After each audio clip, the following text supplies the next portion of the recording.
Present by Shubham films.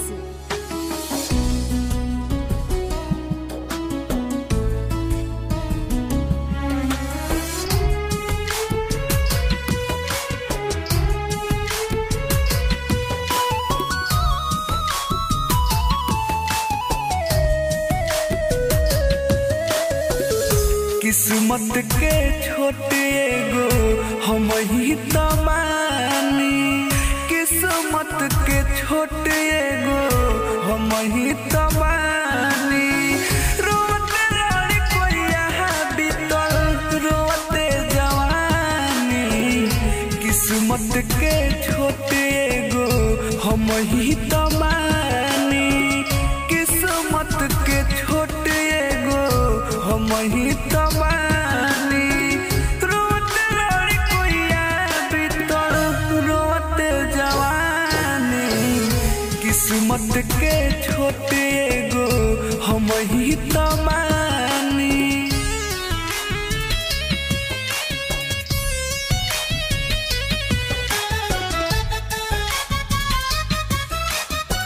Music by अनूप कुशवाहा।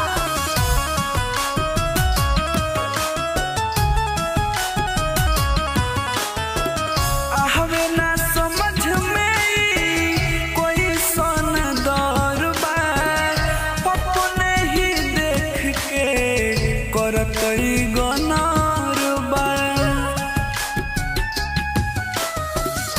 हमें ना समझ में कोई सन दौर बा, अपने ही देख के करतई गनर बा। सोचिए के गिर जाला अखिया से है पानी, सोचिए के गिर जाला अखिया से है पानी।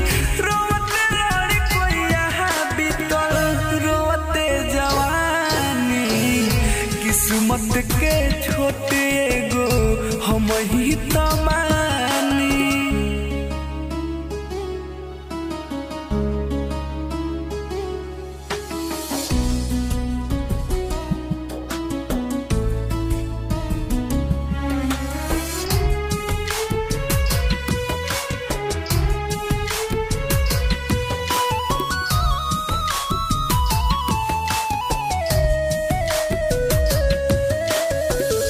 ना जाने के करे हो सारा खुबावे पड़ल, दुखवे से जिंदगी हमार बापूरा भरल।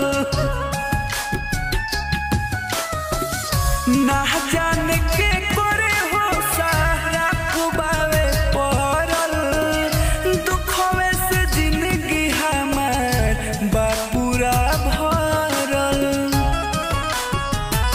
रो देबो तू सुन के हमरो कहानी, रो देबो तू सुन के हमरो कहानी।